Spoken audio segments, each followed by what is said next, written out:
had between EU and AU countries leaders in Rwanda, Angola on the 24th and 25th of November was really a significant milestone. And I think for two reasons. One, because it was the reaffirmation of the commitment of these some 80 countries of the two regions, inclusive and efficient multilateralism, and to the United Nations international law. And I think that was really important to reaffirm this all together. And second, because it was the acknowledgement that this EU-AU partnership, which we were celebrating,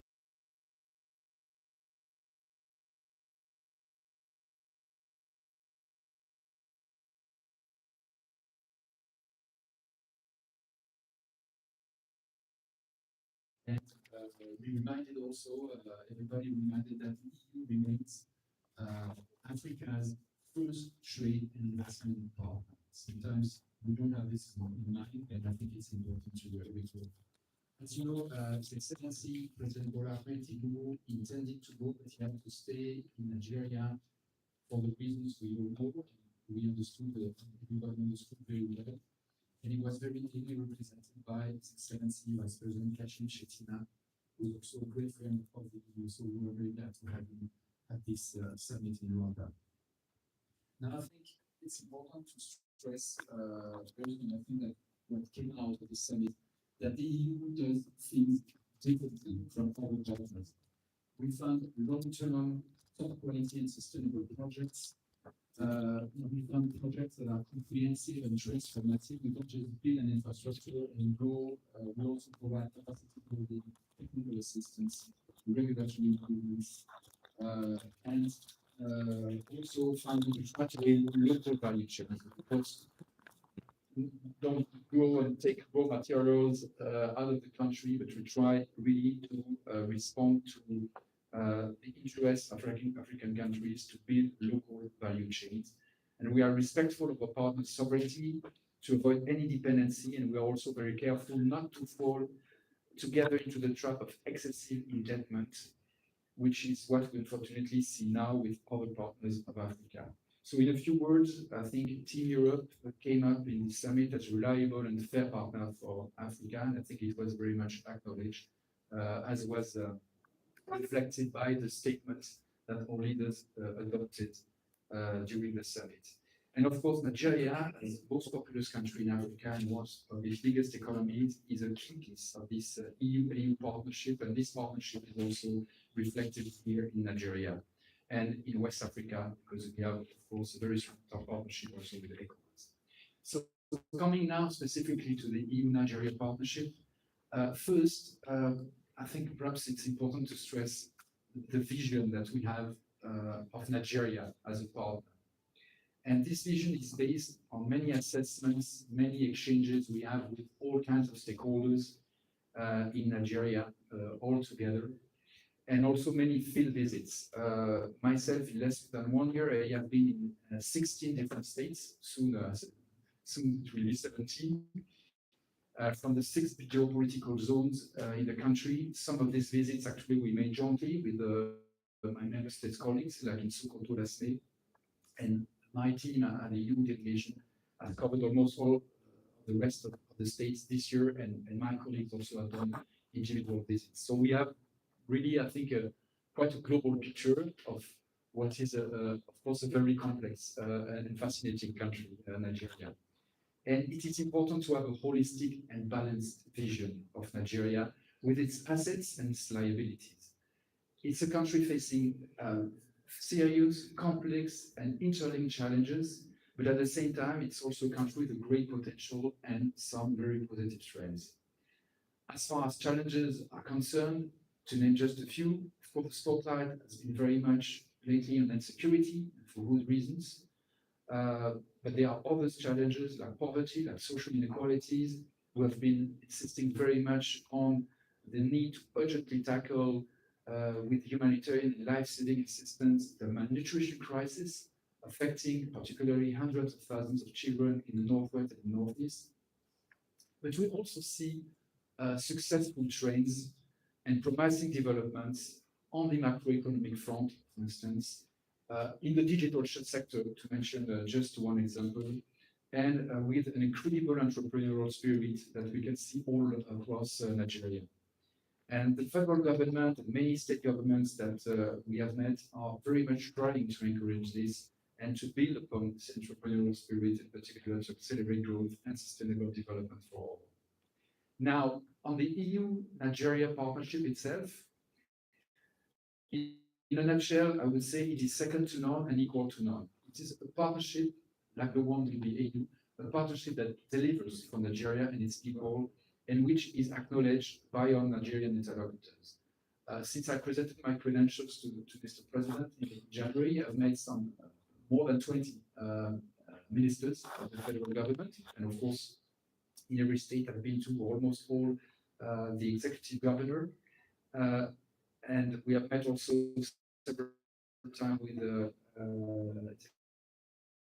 vice president, and we hear with this acknowledgement, and also in the National Assembly, of course, this acknowledgement of the strength of the EU-AU partnership, the EU-Nigeria partnership. As you know, we probably are Nigeria's first trading partner and first market for non-oil and gas exports. Nigeria has a very beneficial trade relationship with the EU, and 1/3 of Nigeria's foreign direct investment stock has come from the EU. And this is not always reflected in statistics, because statistics sometimes take into consideration only of member states individually. And in fact, the EU has a common policy in trade and in investment. This is an EU competence, so it's a bit misleading not to mention the EU in these statistics, apart from individual performance of member states. So I call on you to always take this into consideration if you see that the EU as such is not mentioned. It's always important to take it into consideration also as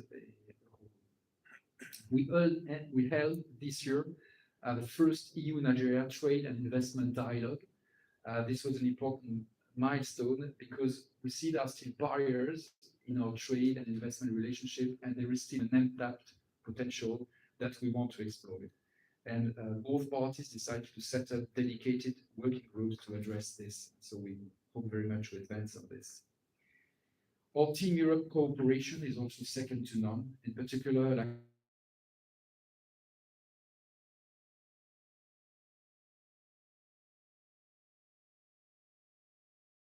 celebrated in Nigeria, social and development, which have started this year operation Nigeria, and it's a new ace in our game, as I say always. And just to take a few concrete examples, some big milestones under Global Gateway. Of course, we a couple of months ago in Lagos the launch of the LB Eco project, a 410 million project, mainly funded by the EU, EIB and France, to the tune of 360 million euros to create an electric public waterways transportation network in Lagos. We also had at the end of October our health investment forum with some 41 million euros of new projects, plus the rollout of our funding and de-risking schemes to accelerate health investments to manufacture in health products in Nigeria under the HDX accelerator. We also launched recently the Nigeria cluster of the Africa-Europe Partnerships for Culture, which is a 30 million euro project for Sub-Saharan Africa with a strong West African and Nigerian component. And other cultural projects are also coming to reinforce our action in this sector of creative and cultural economy. And I think it's interesting because it's a very promising sector in Nigeria. And with ECOWAS, we launched also a package of more than 100 million euros of Team Europe funding, including on peace, security, and governance, and to support, to unlock opportunities under the African continental free trade area. And these are only very few examples. I could go on the list much longer, but I want just to limit to these few examples. But of course, it's important to stress that the impact of a partnership is not only described by figures, it is also felt by many Nigerians on the ground, particularly young people who are our main target. We will soon launch a new communication campaign at the Global Gateway in Nigeria to showcase this. And let me again mention just a few examples of that. We have in particular the Nigeria Jubilee Fellowship Program, which is implemented by UNDP, and which enables young graduates to get a first 12-month professional experience, mainly in small and medium-sized enterprises, to integrate more easily into the labor market, and with the EU-funded scholarship. And we are now in the process of hiring a new cohort of 25,000 young fellows. In the digital sector, we're also helping thousands of young entrepreneurs through our digital transformation centers operated by GIZ, and also to increase their skills and develop their startups. For students, Nigeria ranks number 1 in Africa and number 5 in the world for the number of scholarships under the Erasmus Mundus Joint Masters Program. More than 100 students going everywhere in this flagship studying program in Europe with full-funded scholarship. And we also now offer scholarship to African students and staff mobility, so not only to Europe, but also to other universities. Again, these are just a few examples.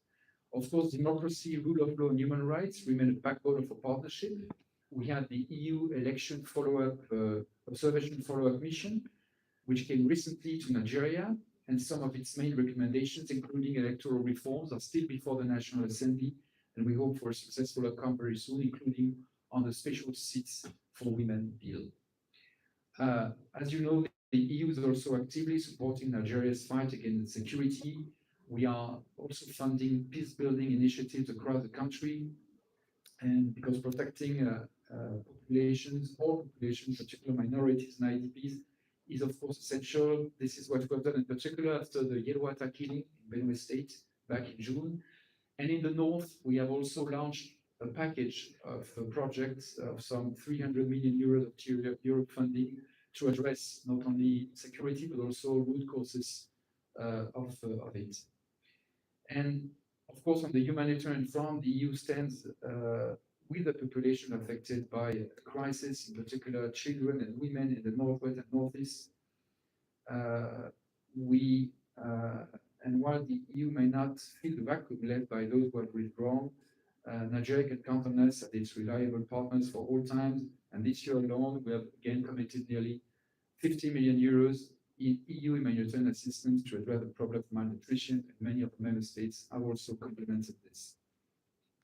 And in all of this, I'm frequently asked, what is the EU interest? Why are you doing this? What is the counterpart? And the EU interest in all this is clear. It's to help Nigeria, like other West African countries, to thrive as a stable, democratic, and prosperous neighbor and key partner to Europe. If you are doing well, we will be doing better, and vice versa. And of course, we also have an economic interest. Companies come here to do business and make profits, and we are now relying on a strong European Chamber of Commerce, EuroCham, which has grown very much over this year and has now reached 75 members. So this also a new asset we are relying upon at partnering. So what are the perspectives for 2026? And I would like simply to mention a few of them.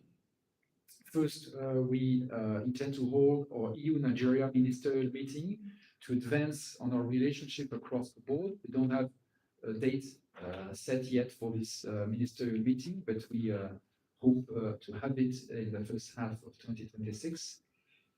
We want, of course, to continue and accelerate the rollout of the Global Gateway, for example, with planned EU and EBRD support to the BRIDGE project, this very ambitious project by the federal government of Nigeria to roll out 90,000 kilometers of optic fiber, but also in other sectors like renewable energy or climate smart agriculture.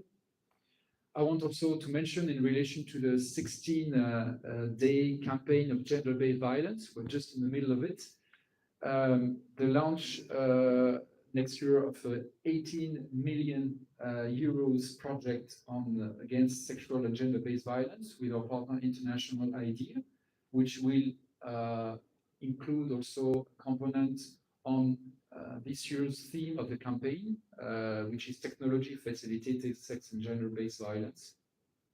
The contract was signed a few days ago.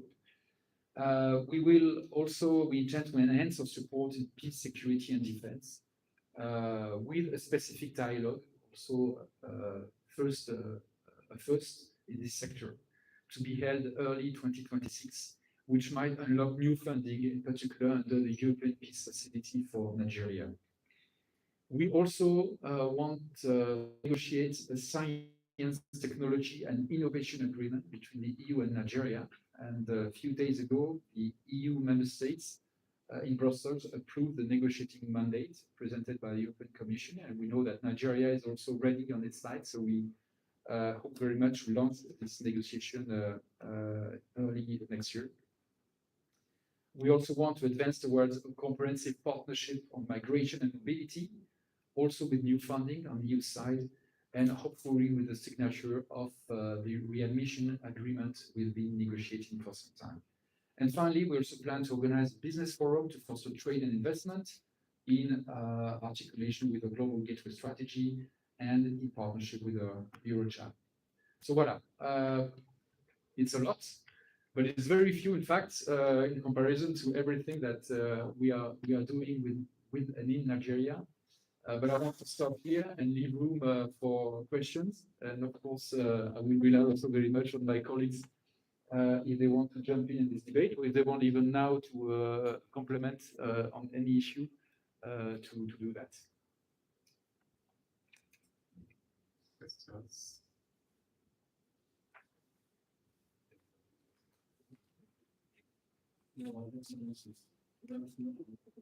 My name is Ken Owen, and I work for the New Telegraph Institute. Your Excellency, I would like to find Nigerian agro products are continuous to be rejected in the European market. The most recent is the cowpea. The report has it that Nigeria loses over $300 million annually following the rejection of Nigerian cowpea in the European market. I want to find out what is the European Union doing to stop this, because there's a need for us to achieve trade balance between Nigeria and the European Union. Thank you. Other questions? Perhaps I'll take this one already. Thank you very much for the question.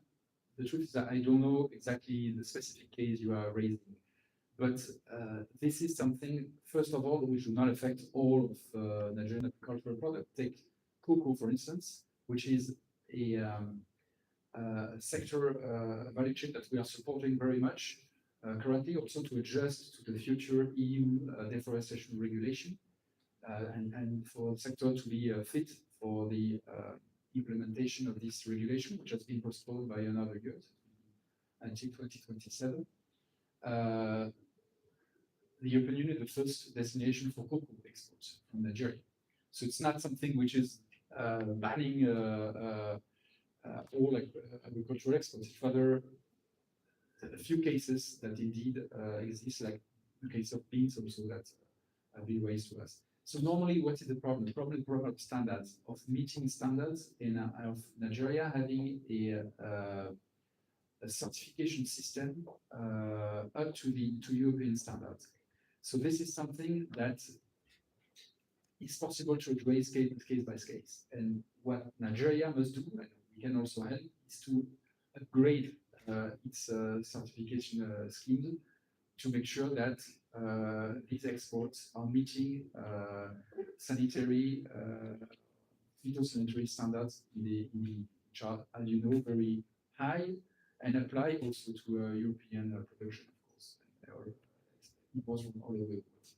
So the effort that we are doing under the Trade and Investment Dialogue and the working group that have been set up on trade and on investment will also serve to address these barriers individually, each individual case. We also have our own barriers for trade and European export to Nigeria that we want to address in this framework. But this kind of case, what we want to do is to, instead of just complaining about the fact that these barriers exist, how can we address them? How can we act to remove them? So this is what we hope to do also during the next year. Thank you very much. Good morning, everyone. My digital transition. How exactly how bridge the divide, bridge digital transition in rural, and exactly what role the local startups play in this process? Sorry, can you repeat how it will bridge the digital divide? Yes, rural environments, and what role do the local startups play in this process? So the idea is both to city in Nigeria, in areas already connected, and connect unconnected areas, unconnected population, actually, and even with the regional impact beyond the Nigerian borders. This is a very ambitious project, $2 billion. So the EU is only one of the international partners of Nigeria. It's led by the federal government, by Minister Tijani in particular, with 51% private part of the funding of this project. And it comes, of course, important impacts in terms of technology used, in terms of actual equipments on the ground. And so in a few days in Brussels, next week, we will have an open day with EU companies interested to act as investors or vendors into this project. And Minister Tijani will be there to explain this project and attract interest from European companies to it. So it will, of course, open new opportunities, including for not only for individuals but also for startups to get and research centers, universities, to get better connectivity all across the country. But indeed, it's a basis on which you can then imagine many more projects seizing the opportunity of this improved connectivity, not only in Nigeria, but in the region.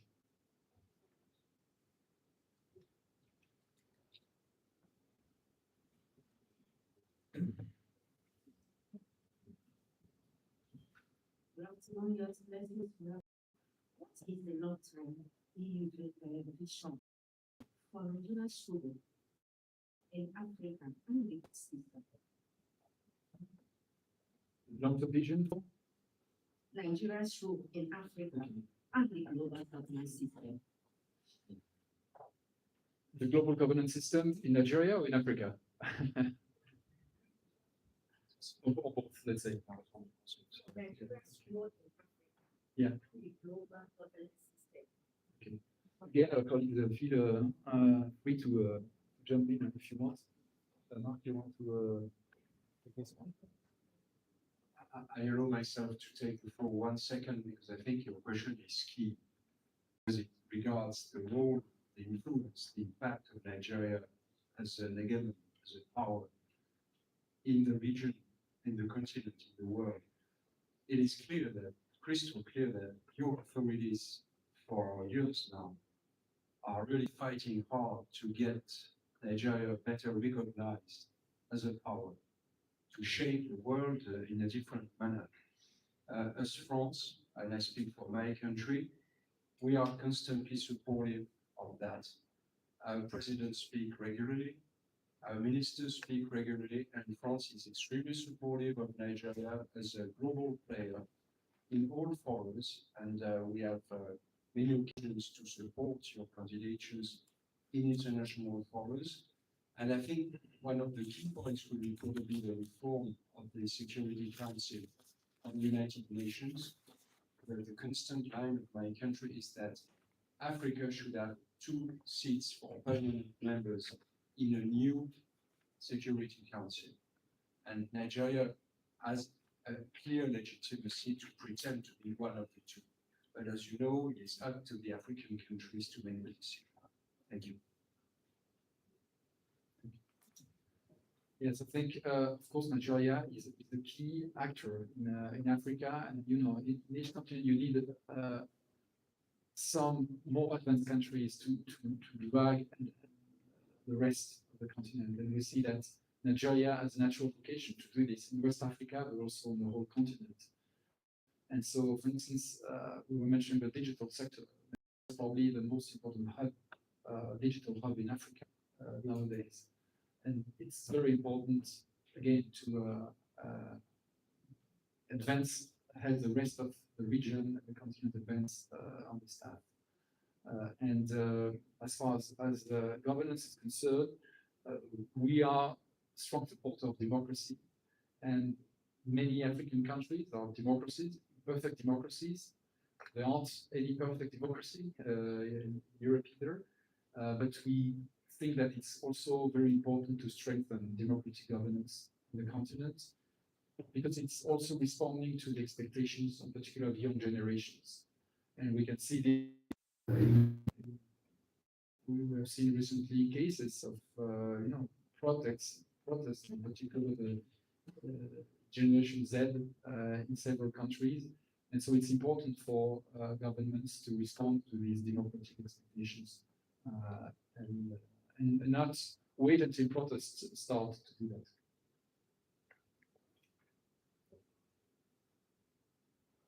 Your Excellency, good afternoon. My name is Vincent Sokushi, I report for Quality TV. Your Excellency, you agree with me that really you did mention so many investments which the European Union is carrying out in Nigeria. And you also agree without security, these investments are useless. Now, I want to ask you, if there is no Nigeria today, all of those investments will collapse. What is EU doing to assist Nigeria when it comes to insecurity, tackling insecurity in the country? And secondly, you did give some figures for 2025, the whole of expenses or the whole of investments in Nigeria. Can you give us the total figure which the EU actually carried out or invested in Nigeria? And what are we looking at in 2026? Thank you. Well, in terms of figures, the figure I can mention to you is the figure support we have under 2021-27 instrument for cooperation, called the DICI cooperation instrument. It's 730 million euros of grants just under the bilateral cooperation between the EU and Nigeria for this instrument. Now we have other instruments. I was mentioning, for instance, the European Peace Facility previously, which is another one we could use in the case of in the sector of security. But this is what we have, and this is what we are rolling out, trying to leverage more investment from the private sector with this instrument. And we are also blending this with loans from our development banks. The OBECO project I was mentioning previously is a good example of that, and also of resources coming from our member states in a team Euro spirit. And again, in the OBECO project I was mentioning that France is also co-funding this project. So it's difficult to have a total figure, but we are trying to demultiply these amounts that we are putting on the table. Now, in terms of insecurity in particular, first, what I want to stress is that when it comes to insecurity, first and foremost, our thoughts and our sympathy goes to the victims. In particular, I'm thinking of the victims of the abducted children in Niger State, but still hostage. And we share, of course, the anguish of the families, of the parents, and we share also the pain and the anguish of victims of other attacks in recent days in other regions of Nigeria. And we are doing is first trying to understand the complexity of this problematic, because there are many drivers for insecurity in Nigeria. Religion is certainly one of them, but it's not the only one. There are many more. Of course, freedom of religion is for us very important, and we also always condemn attacks against places of worshiping in particular. But it's not the only dimension of insecurity and violence in Nigeria. And I think it's very important to recognize this. And what we're doing is really to give a support across the board, support the victims that I was mentioning earlier in the case of Benue State, for instance. Support peace building initiatives, and this is something that we're doing all across the country. We recently launched a new project in Katsina State, for instance, and I will go to Zamfara soon, because part of this project is also covering Zamfara State. We are supporting also demobilization, de-radicalization, and reintegration programs of former members of non-state armed groups. And we are supporting also Nigeria security forces, both on the kinetic and non-kinetic dimension. We have supported, in particular, we have given a sizable support to the multinational joint task force around the Lake Chad. So we are really support across the board, and as I mentioned before, we are ready to enhance this support in the coming year. And of course, our member states are also doing their part on the bilateral channels. So what I would actually say on security, yes. Thank you very much. Maybe I can add a few things because in the security sector, Germany is particularly engaged, particularly in the northeast, and the northwest.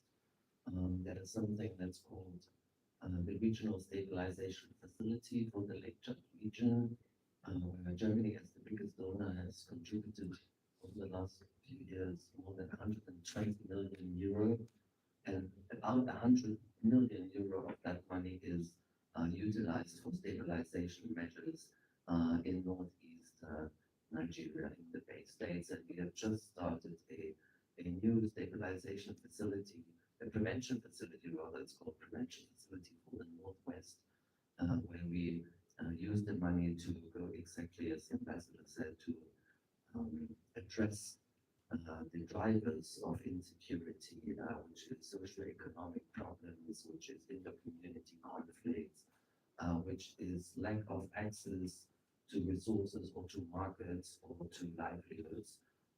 So that's just one of the examples where Germany is very much engaged, and also because there has been recently a discussion and has been addressed by His Excellency President Tinubu. One of our biggest projects is also support to the police reform, because as we see, the police play a major part and can contribute to more security if they are well trained, well equipped, and well set up. So that's why we are engaged. Thank you. Yes, please.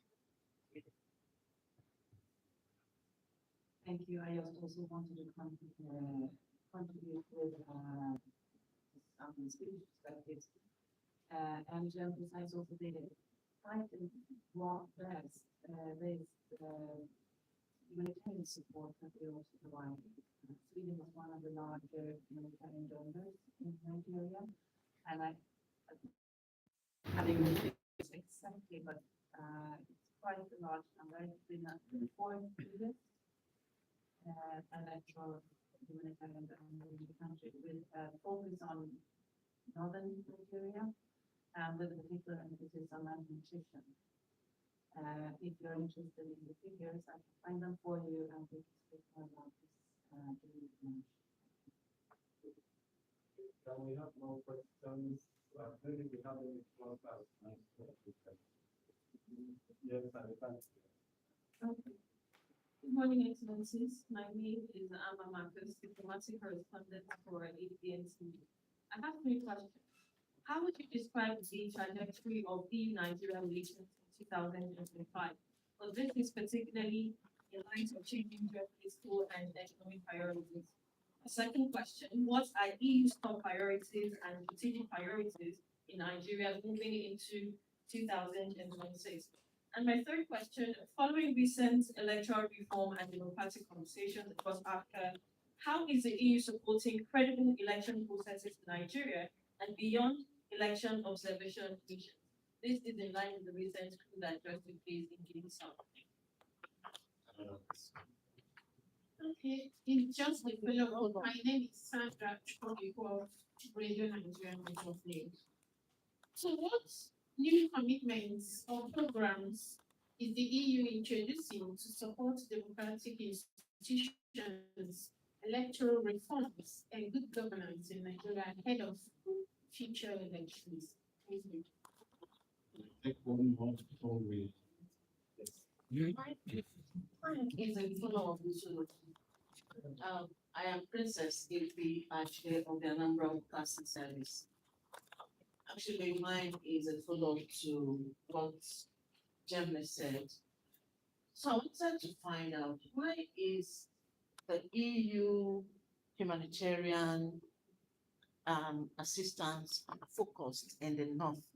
Because we have the same insecurity across Nigeria. Like in my southeast, in Anambra State, we still don't go out on Mondays. So I don't understand. Not only your Oh, thank you. Let's start with this question. Well, thank you for this. Perhaps starting with this last question as it's a follow-up. First, to say that humanitarian assistance, more or less, I think, from member states in general, to the same tune of what the EU provides. So some 50 million euros. So in total, to Europe, humanitarian assistance is higher than 100 million euros per year. And when we talk about humanitarian assistance, we are talking of urgent life-saving assistance, mainly in nutrition sector. So it's important to understand the definition of what we consider as human.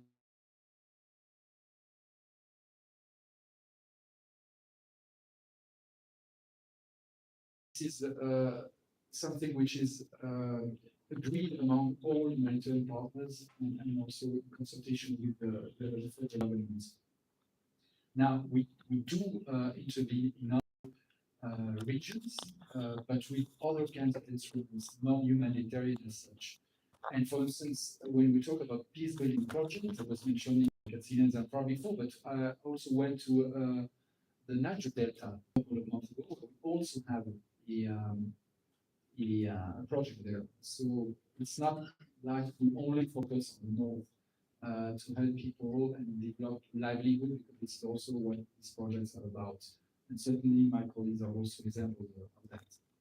Now, on elections, we have our support democratic governance in Nigeria project, which is partnering, of course, with INEC, but also with many actors in civil society and with the National Assembly to help implement the recommendation of our electoral observation missions. You know, and this is why our follow-up mission came a couple of months ago, because they've made very documented and our experts documented recommendations, and we hope that they will be followed up by implementation.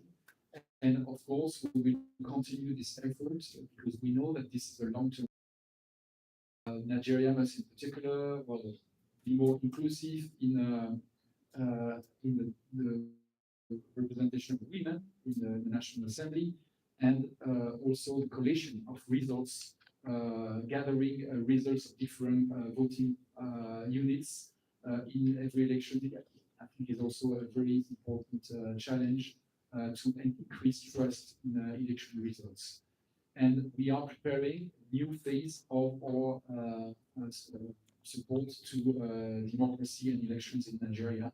So we definitely continue to partner with Nigeria to continue to enhance the trust, in particular, of voters in the Nigerian system. But as in any area, it's not international assistance that makes the difference. You know, it's local stakeholders, governments and actors from civil society and National Assembly members who are just here to help, to support, to make recommendations and offer expertise, but of course who are not decision makers. And then finally, on the trajectory of our relationship, I would say at the same time constant because we keep our commitments on the side of the EU, but at the same time, I think we have a trend, an upward trend in our relationship. And for instance, for me, it was very telling to see that for the first time, a few weeks ago, we had a very high-level delegation coming to the European Parliament to Nigeria. And I think this has been happening in many, many years, that the chair of the Foreign Affairs Committee of the European Parliament, with a delegation of this committee, came here to Nigeria. I think it shows that the renewed interest for Nigeria in an enhanced interest in Brussels. And I'm sure, I know the same also in the member state, there have been also many bilateral engagements at a political level. And for 2026, what I've tried in my introductive intervention to give you some of our priorities in 2026. Basically, it's to keep on advancing on trade and investment, on our global gateway strategy, on migration and mobility, on science, technology, and innovation, and on security, of course, as you know, priorities. But perhaps my colleagues will intervene. Please, yes, Poland, please. Good morning, everybody, and I'm very happy to be here as ambassador of Poland, and I'm very pleased about your questions going into details of our engagement. I would like perhaps to give a best example. I get the example of my own country, how we benefited after more than 20 years of integration with the European Union, which led us this year to become this $1 trillion economy that the Minister of Nigeria has set as its ambitious goal. And we, of course, achieve for Nigeria to fulfill this ambition. So, from our example, how we benefited from more than 20 years of European programs, European integration, what led us to successes and what traps can be perhaps avoided. And I think how Nigeria can follow somehow in our footsteps, learn also from our mistakes. I see two major areas of notice. One is that what a European Union is and what it is not. It is a facilitator. I think Pierre, the chief of the EU delegation, has said it very clearly that the EU is not a patronizing partner. It's not a neo-colonial partner. We don't come and impose our solutions. We only come when we are welcome. It was like important. When we wanted to use European funds, investments, we needed to do a lot of homework and adjustments. And the press also was very helpful in this, the media, in pressing our authorities, in looking and scrutinizing our procedures to avoid corruption, to strengthen local capacities, to make sure that the funding from the EU budgets, from the investment banks, that the conditions were met. So it created a culture of competence in Nigeria. It would be like, I can imagine, different ministries or different regions competing who is better in attracting investment, who would be best fit to receive the funds, because it's one thing to provide the funding, but the other thing is to make it work. And well, security is also one of the key aspects here. Of course, no investment, no contribution will work if are not secure from being destroyed or misappropriated. So this is one area that EU can help, can assist, but we need you also as the press, as the media, to help us create this healthy environment, this competition, this pressure for good conditions to receive the investment, private sector as well as all the EU programs. And the other, just quickly, the other factor that contributed to this immense growth of Poland was that in all these projects, we were asked to contribute, to put our own money as well.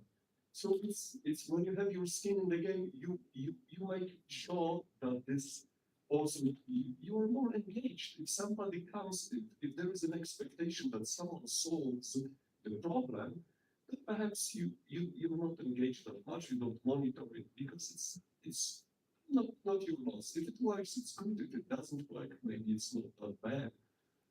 But when you have to put like a quarter of the sum to make the switch plant work, then of course there is monitoring and the local community is more engaged.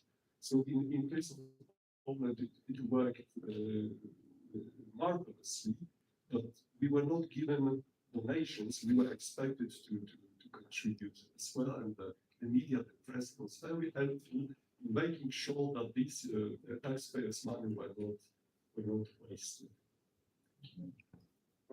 Yes. Yes. Thank you again for this opportunity. In light of where we currently are with the 16 days of activism against gender-based violence, I think it's important to address a question or two in that direction. I know that the Sarah project addresses sexual and reproductive health, and it is no news that when it comes to the insecurity issues, a lot of our young girls will be sexually abused. How exactly is the EU trying to break the cultural barriers? Because we know that the area of sexual discussions is somewhat conservative for us in this site. But as you also know, Nigeria will be one of the leading populations in 2050 with 1/3 of its population. So the area of sexual reproductive health is quite important. With the issues of insecurity and the cultural barriers, how will the EU navigate this tricky situation? So maybe also some of my colleagues can complement, but yes, we launched recently during our health event at the end of October a new project of some more than 20 million euros, if I remember correctly, about sexual and reproductive health, and we have also these projects that we've been constantly funding on sexual and gender-based violence. We had in particular the Spotlight Initiative, which was a global initiative that was implemented also here in Nigeria. And sorry, now we are going to continue, as I announced, with this new 18 million euros program with international idea. I don't have the whole detail on the content, but we will communicate on this when we launch the project next year. But yes, indeed, we also try to foster, to raise awareness, let's say, on this. But again, and a little bit like in the case of women representation in the National Assembly, which is also something that we've been providing funds, but to foster debate, and raising awareness. But then it's up to Nigerian stakeholders to take the lead on this. It can't be the international community like dictating an agenda on these issues. It has really to come from Nigeria's actors themselves. I don't know if colleagues want to complement Annette or Anna. Maybe just briefly without going into too much detail, but I think the empowerment of women and protection of women and young girls is mainstreamed into everything we do. If we do stabilization in the Northeast, of course, we make sure that the women are included in decision making, that there are, I don't know, solar streetlights put up to give them safety in the evening, that they are given opportunity to have a livelihood and to care for their children. Because I think empowerment is important, and if they have the power to make a choice, if they are not victims, if they are makers, and if they find a place in their society, in their community, that is very important. It starts at young age at schools. So it's not like, I mean, our case, not a particular project, but it is everywhere, everything we do. We address this particular aspect, be it our skills development, be it our startup programs, whatever it is, skills and women are at the forefront and get the most attention from us.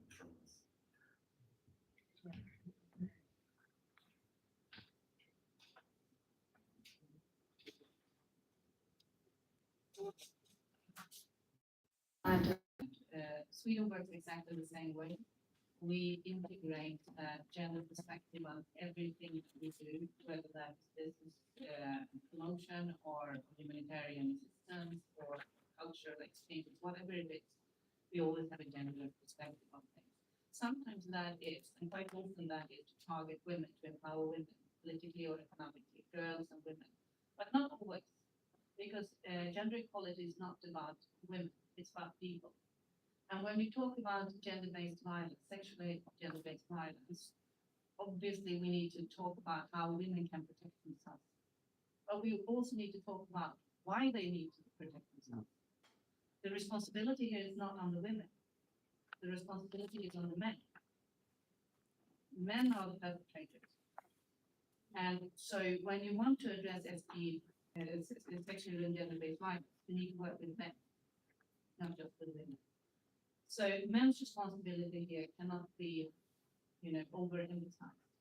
So part of what we are doing, we are working, Sweden does not have a bilateral development cooperation program with Nigeria, I want to stress that.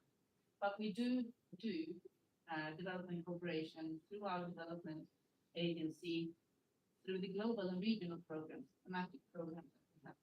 And one is on sexual and reproductive health rights, which is spearheaded from Stockholm and